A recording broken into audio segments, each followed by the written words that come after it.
Hi everyone.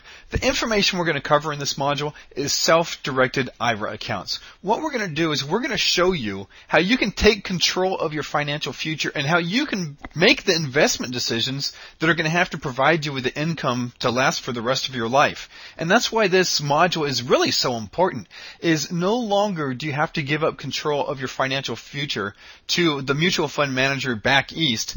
Now literally you can use your IRA assets to invest in your local community. Now, what we're going to do with this module is we're going to start off with some very basic concepts of financial planning and retirement planning. Then we're going to go into what is an IRA, because most people don't have a clue what an IRA actually is.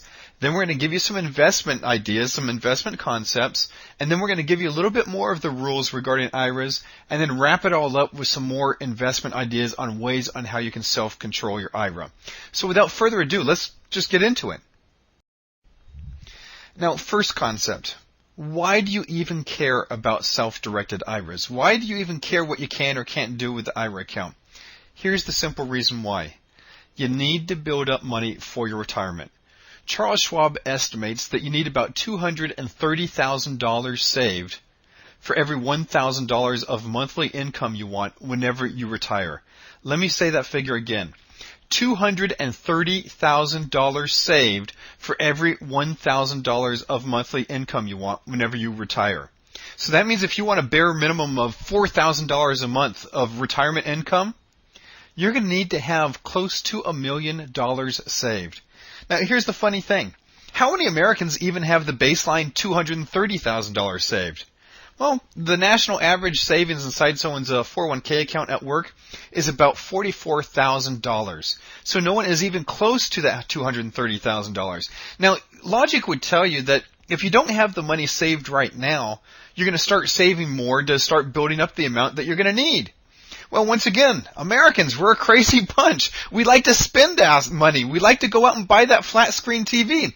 As a direct result of that, the national savings rate in America is actually a negative. If I remember correctly, it's down to a negative 0.06 or 0.07%. So that's why this information is so important. If you don't have enough already inside your retirement plan, and if you're not saving at all for your future retirement, the only other solution available is going to be to increase the amount you're going to be able to build up inside that retirement plan. Now, what's going to happen if you don't learn how to build up your retirement plan faster with a higher rate of return? It's really simple, guys. As a direct result of most people putting the control over their retirement in the hands of others, the median income of individuals age 65 and over is just over $15,000 a year. Once again, the median income of people over the age of 65 is just a wee bit over $15,000 a year. Let me ask you something. How much financial dignity could you possibly have bringing home $1,500 a month? That's probably not going to cover your mortgage payment. Oh, by the way, tiny detail here about this median income. 85% of that median income is typically from Social Security. What is going to happen if Social Security does go bust, as everybody's predicting in the future? Well, if you take away 85% of that $15,000, I'm not a mathematician, but I think that's going to leave, I don't know, $5,000 or $6,000 a year that people are going to have to live on. Guys, it's going to be madness. You need to learn this information. And one other tiny detail. Hope is not retirement planning strategy. So many people say, you know, Tim, my life has just gotten better and better year after year after year, so I'm just going to hope something happens. It's going to change in the future, so it's going to be A-okay. Guys, hope is not a strategy. The odds of winning the lottery are 1 in 127 million. You need to start taking action on building up your retirement and making sure that retirement is going to be available to you whenever you do want to retire. Now let's say you wake up one day and you say, you know what? Today is the day I'm going to learn all about my retirement and I'm going to start planning for my retirement. Where do most of us go to start planning for our retirement? Typically it's to the financial planner, right?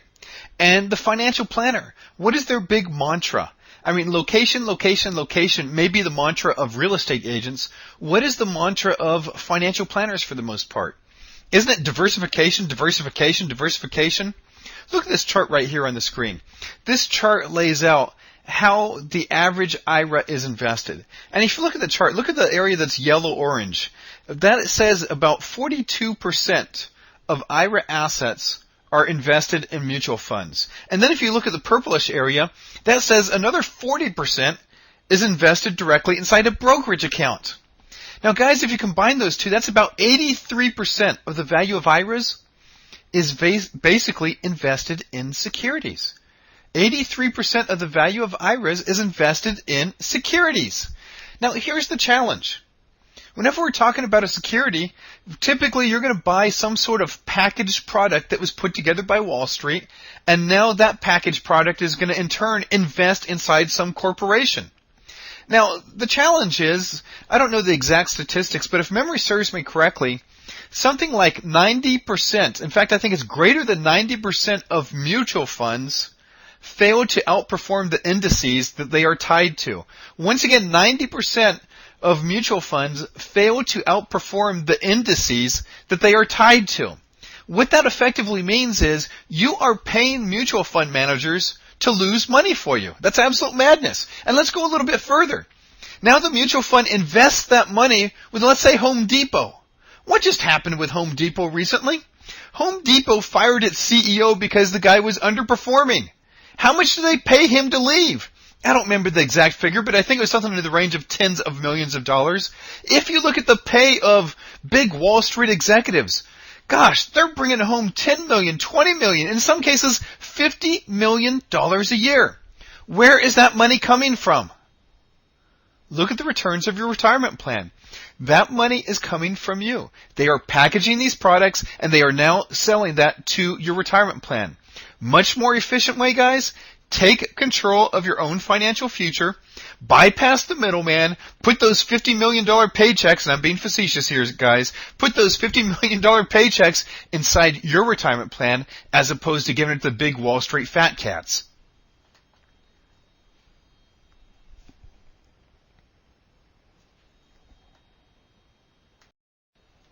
All right, let's go look at the tax code. What does the tax code actually say an IRA is? And this is just a mind blower to me. Because once again, most people think that whenever you've got to open up an IRA account, you've got to run down to the brokerage house, the bank, whatever, and open up an account there. Guys, it just isn't so. Look at this. This is the black and white text of the tax code dealing with IRA accounts. And it says, an individual retirement account means a trust created or organized in the United States. Stop and think about this. Here the tax code is saying an IRA is a trust. So now whenever you start thinking, gosh, I wonder if my IRA could do this. Don't say, I wonder if my IRA could do this. Just switch it around a little bit and say, I wonder if a trust could do this. Because here's the mind blower. Chances are, if a trust can take the action, your IRA can do the exact same thing. So once again, start thinking of an IRA as a trust.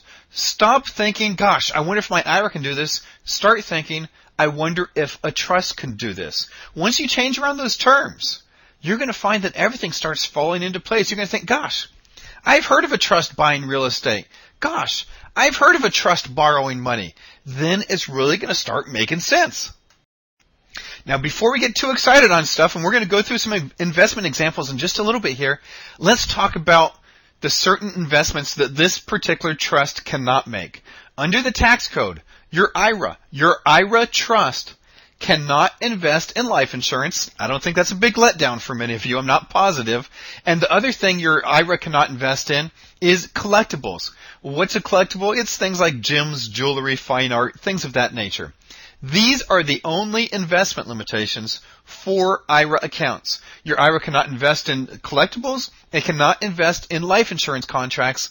Pretty much anything else on the face of the earth is fair game for your IRA to invest in. Guys, this stuff is just absolutely amazing what you can do with your IRA once you start having the knowledge of how to fully utilize your IRA account to start building up your financial future. Now let's start walking through some of the investments that are allowable within your IRA. Number one, mutual funds. Have you guys ever heard of a trust purchasing mutual funds? Yeah, sure, happens all the time. Now, what's the average rate of return on a mutual fund over, I don't know, the last 10, 15 years?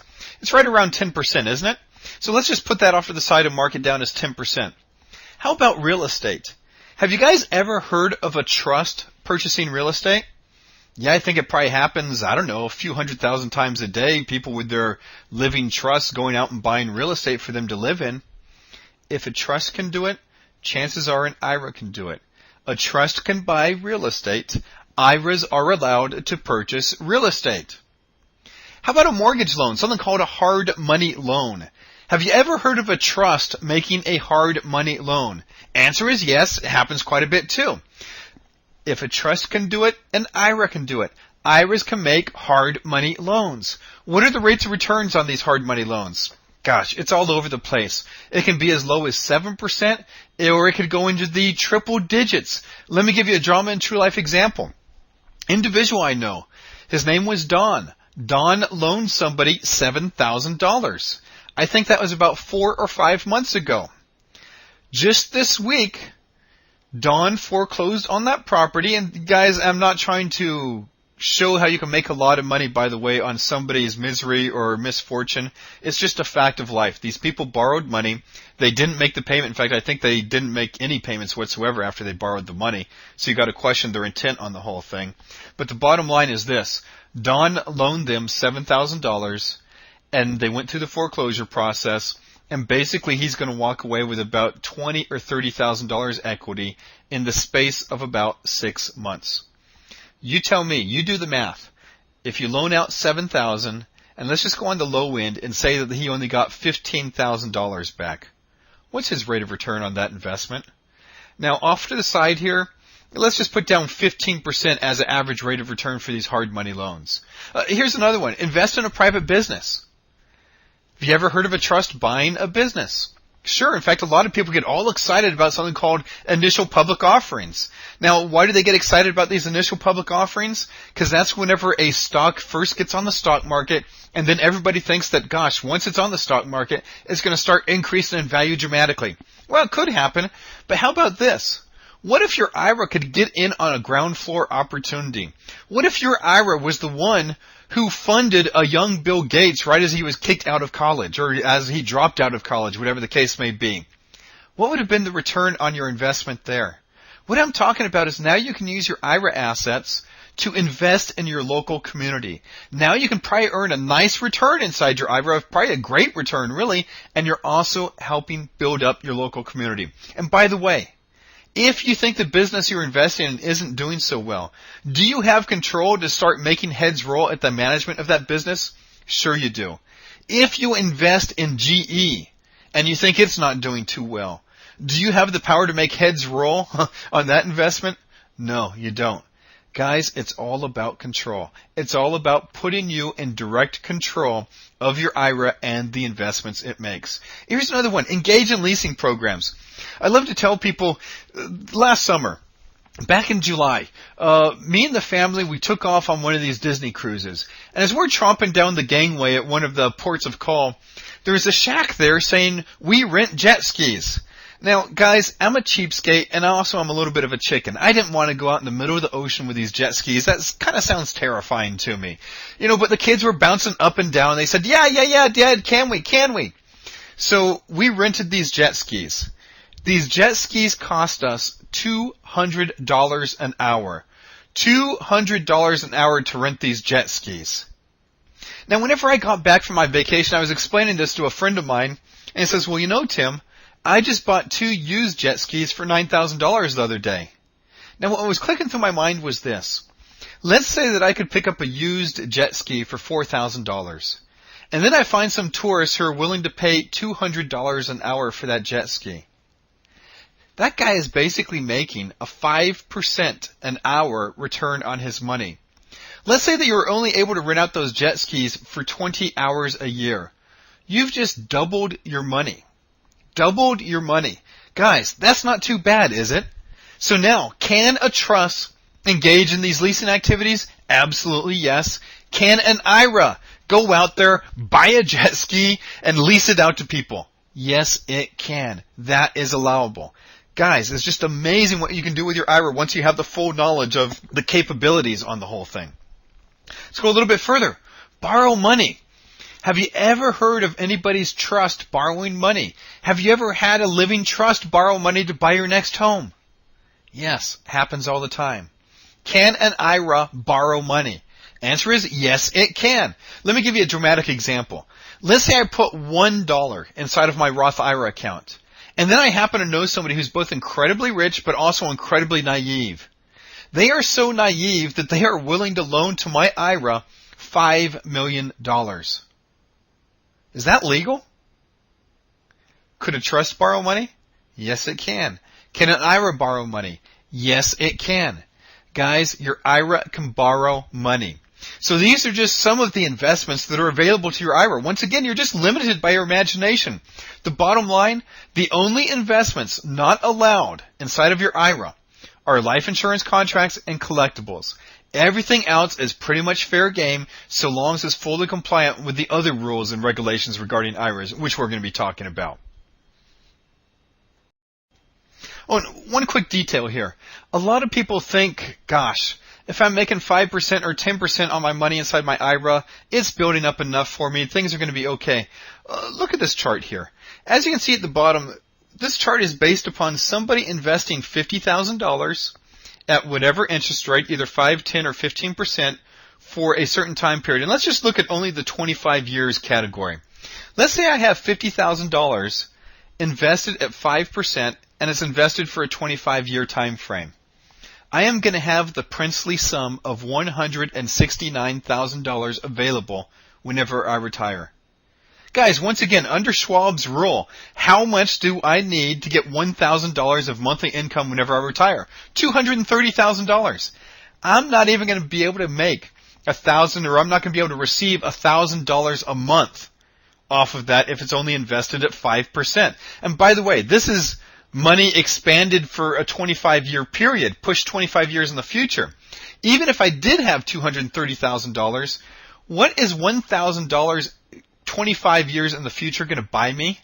It might get me a couple postage stamps. That's pretty much it. It's nothing exciting, nothing to write home about. Now let's go a little bit further. Let's say I double my rate of return. I go from 5% to 10%.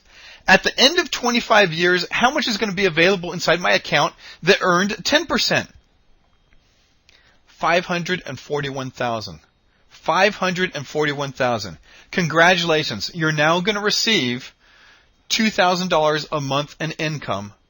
You might be able to get, 4 stamps in the future? I'd hate to think of what $2,000 a month is really going to get you. Now, what if I just incrementally move things up from 10% up to 15%? And by the way, realistically, is it tough to get 15% cash-on-cash returns inside a real estate deal? Is it tough to get a 15% cash-on-cash rate of return on that leasing deal I was talking about where you could potentially earn 5% an hour? How about invest in a basic business, a local business? Could you get a 15% annual rate of return? Just going from 10% to 15%, we've basically tripled the amount of money available for our retirement. Now, if we go by that Schwab estimate, we're going to be getting $7,000 and change a month.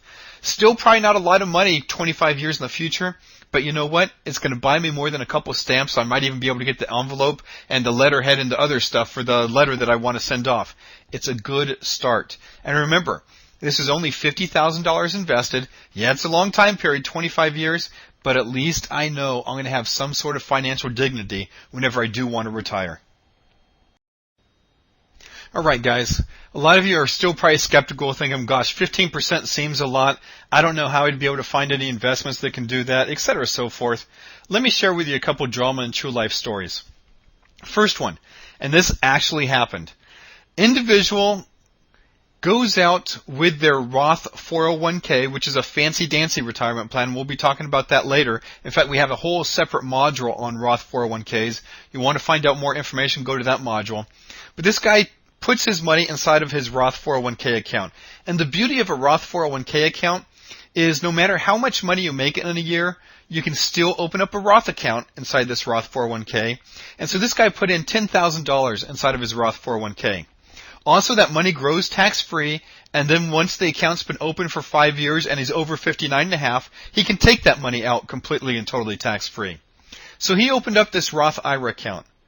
Now, he was involved inside he was a real estate agent, and so he's seen these great deals all the time come up on real estate, and he found one where he could buy a piece of property for $720,000, and all he had to do to tie up the contract was put down $10,000, and it's going to be one of these things where it's going to take a year, year and a half to build it, and so he's going to have more time to find the loan to buy the property, etc., so forth.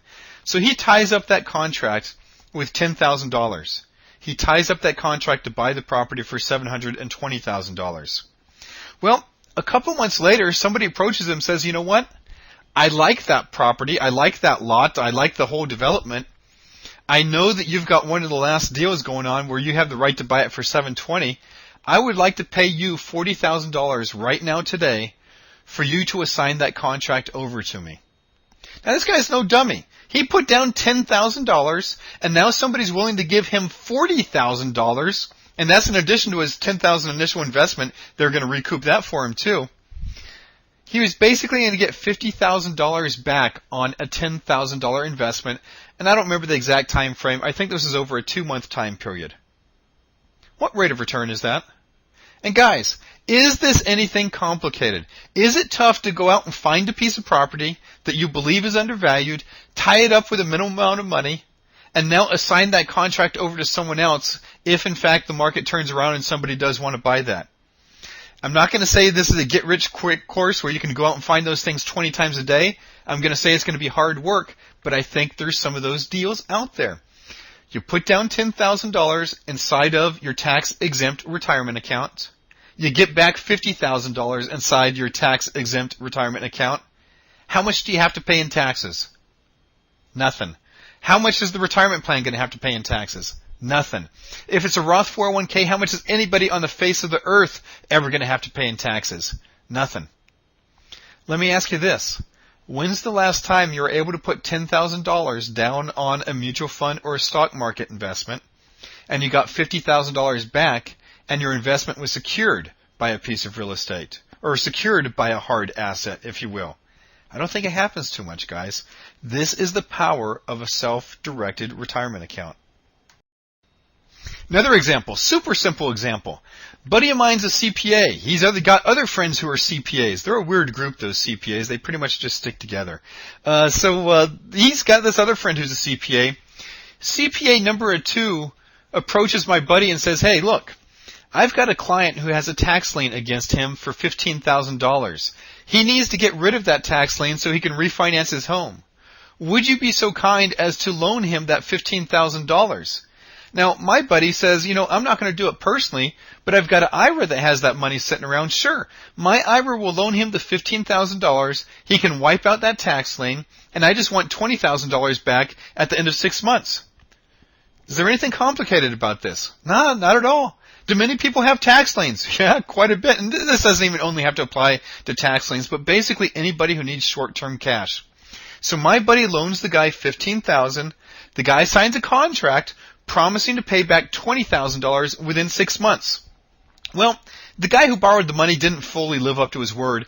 He took a month longer to pay it off, so it took 7 months to pay off the $20,000. Let's stop and think about it.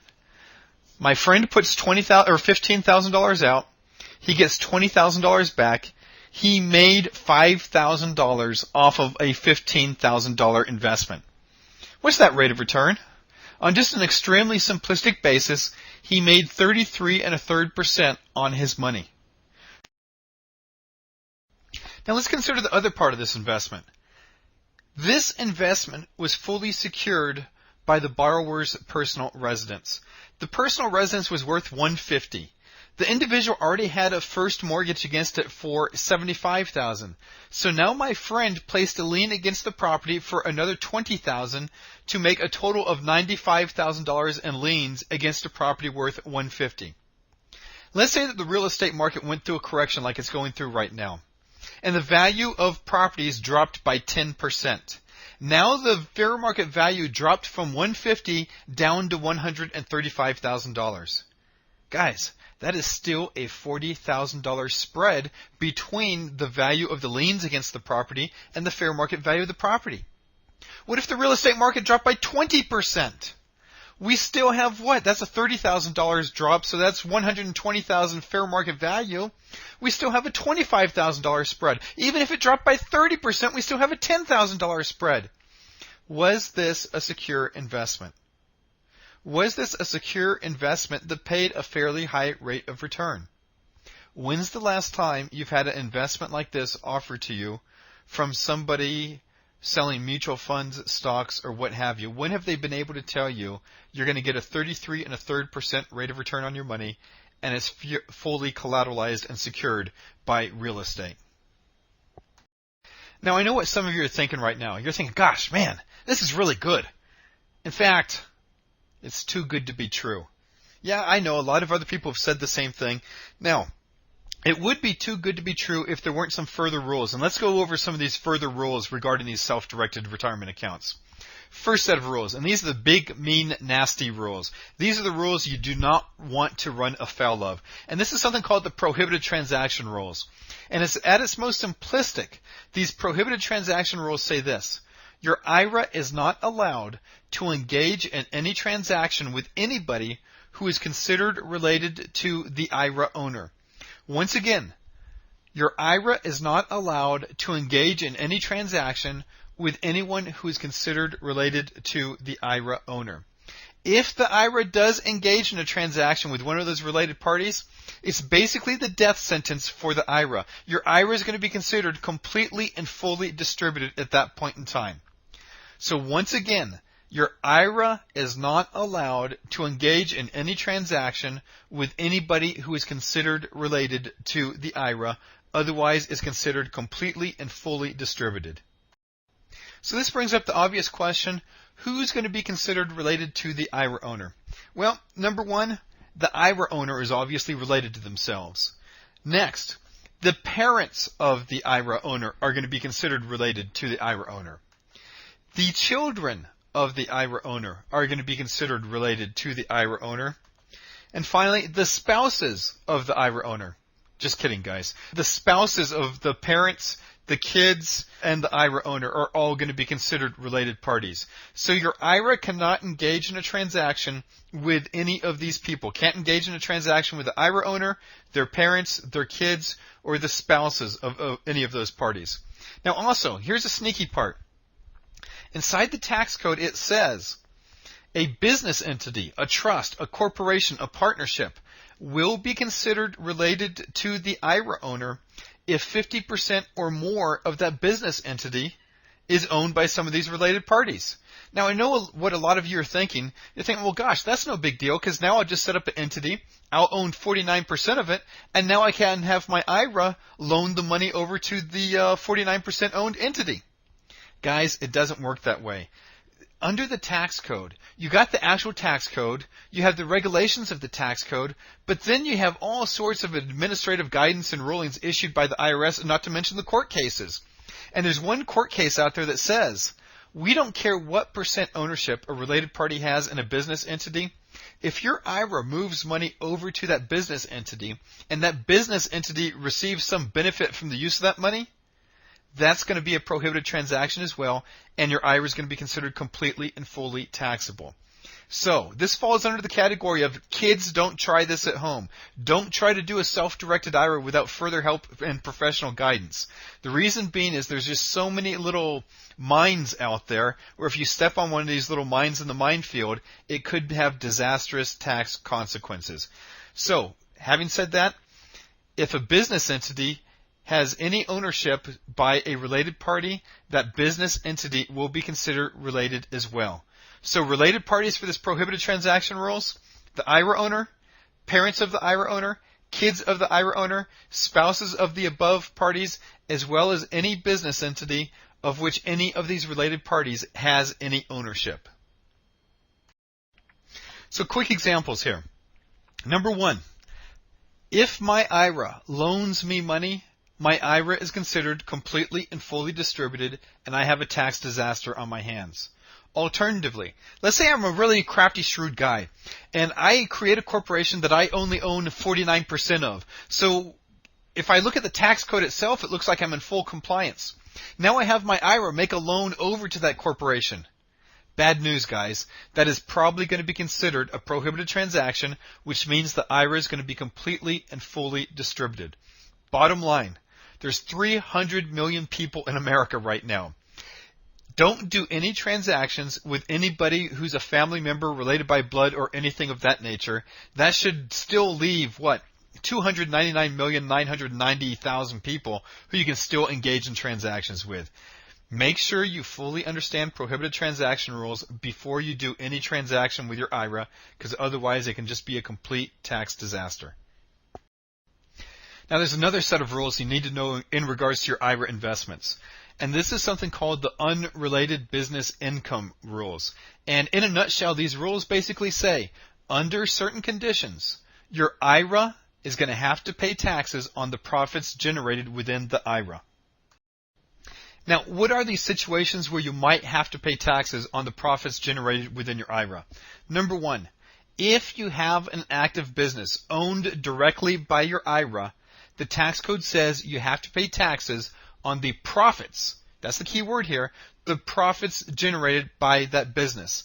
Now, I emphasize the word profits because the tax code says you're still allowed, or I should say your IRA is still allowed to use all those necessary and ordinary deductions to offset your profits inside the IRA. And that's just a long-winded way of saying the IRA only has to pay taxes on the profits generated by the active business within the IRA. What would be the definition of an active business? Well, it's better to say what is not considered active business. Any income generated from capital gains, from annuities, from royalties, from rents, from interests, and from dividends is not considered active business income. Active business income would be something like you own a tire store inside your IRA and the tire store generated a profit. You would have to pay taxes on the profits generated within the IRA. Now, other area where your IRA would have to pay taxes on the profits it generates. If your IRA goes out and borrows money and it generates a profit from that borrowed money, it's going to have to pay taxes on the profits generated by the borrowed money. Quick and dirty example, and we'll be getting into more detail on this in just a little bit. Let's say that my IRA goes out and trades on margin, and it has a $100,000 portfolio, and $50,000 of that portfolio is borrowed, is margined. That means 50% of the profits I generate inside that portfolio will be subject to taxes also. So those are the two situations where your IRA is going to have to pay taxes on the profits it generates. If it owns an active business directly, and also if it generates a profit by using borrowed money. Now let's give some examples to those rules. And I'm still caught on the whole thing that I was taken for $200 an hour to rent the jet skis. So let's use a similar example. Let's say that my IRA goes out and it buys a boat for $30,000. Now let's say that I go to a marina owner and I tell the marina owner I'm willing to split the profits 50-50 of what they can make by renting out this boat. And let's say that throughout the year, my IRA was able to rent out that boat and generated $5,000 of profit that comes back to my IRA. Renting out a boat would be considered an active business in the tax code, so that would generate that active business income, which presumably my IRA would have to pay taxes on. But guys, remember I said, under the tax code, my IRA is still allowed all those necessary and ordinary deductions. One of the biggest of which is what? Depreciation deduction. So now if my IRA bought the boat for $30,000, and if it had a 5-year life expectancy under the tax code, that means I'm allowed to write off $6,000 of the value of that boat each and every year. If I only made $5,000 from the boat rental, and yet I have $6,000 of depreciation deductions, guess what? I ran a loss for tax reporting purposes, and now even though my IRA ran an active business, it didn't have a profit, so therefore it didn't have to pay any taxes for renting out the boat. Now let's go through another example using the debt financed income rule, the one where you've borrowed money and you're going to make a profit. And this is a typical example we see all the time. Let's say your IRA buys a property for $150,000 and it puts down 20% or $30,000. Well, if it put down 20%, that means 80% of the purchase price was leveraged, and that means 80% of the profits are going to be subject to taxes. Now let's say that the monthly payments on this thing are $850 a year before taxes and insurance. And furthermore, let's say that this thing appreciates by 7% annually, so that after 2 years, the IRA can sell the property for $172,000. On a simple level of understanding, your IRA just made $22,000 profit. But remember, we've got to pay taxes on that portion that was leveraged. In this case, that was 80%. But you know what? Let's walk through an example making the assumption it was 100% leveraged. So once again, let's forget that we had 80% leverage. Let's just run it through saying it was 100% leverage just to dramatize how this whole rule hardly makes any sense. So we start off with $22,000 profit. Now remember, we're allowed to take the depreciation deductions. In fact, there's probably more write-offs due to interest and other stuff on here as well, but let's just keep it simple and say there is $10,000 of depreciation. Now we subtract the $10,000 from the $22,000 profit. We're left with a $12,000 gain. The $12,000 gain is going to be taxed at 15%. So now the IRA is going to have to pay $1,800 in taxes. $22,000 minus $1,800, that's $20,200 left of hard cold cash. What was the initial cash outlay for this property? $30,000. What did I get in return? $20,200. What was my rate of return on that investment? 67%. 67%. And guys, other big benefit here. With this property, if you bought this property and it was a property off on the road, whenever you drove to work, you went by this house each and every day, and you saw the deadbeats weren't taking care of the property properly, it's a rental property, what could you do? You can start the the eviction process. You can kick the bums out, basically.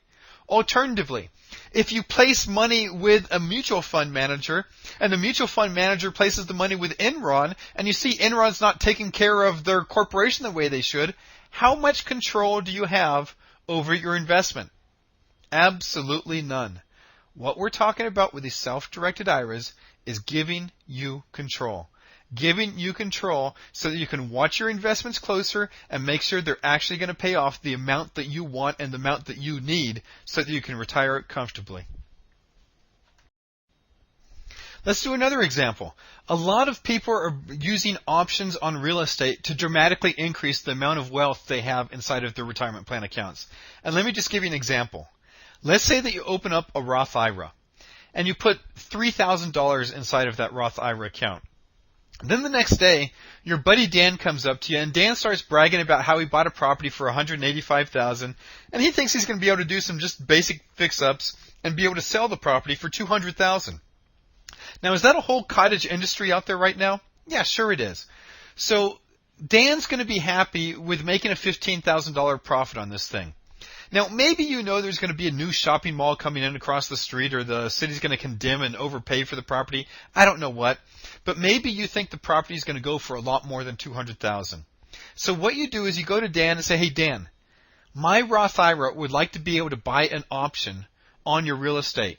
What I'd like to do right now is pay you $3,000 from my Roth IRA, and in return, I want you to give my Roth IRA an option on that property to be able to buy it from you for $200,000.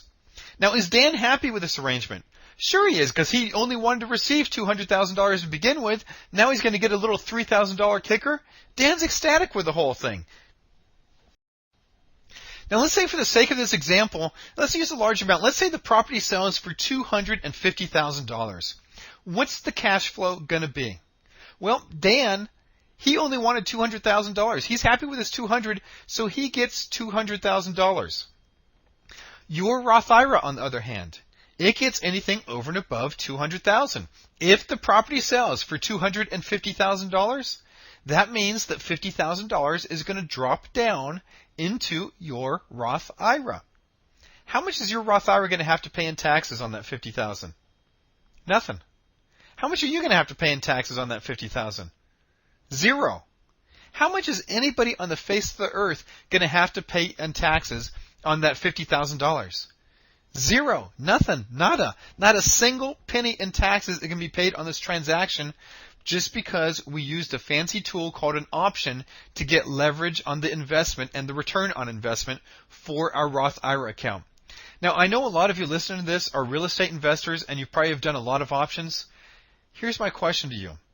Why would you do those in your name anymore if you had the capacity to start making those investments inside a completely and totally tax-free account? It's just common sense, guys. Why pay taxes on investment capital, investment profits that you don't need for personal living expenses and you're just going to reinvest? This is the solution for you, these self-directed IRAs. So the obvious question at this point is how? How do you set up a self-directed IRA? Because after all, if you pick up the phone and call up your broker at Merrill Lynch and say, hey, stockbroker, I would like you to cut a check for $3,000 out of my Roth IRA account to pay to Dan to buy an option on his real estate, what's your stockbroker going to tell you?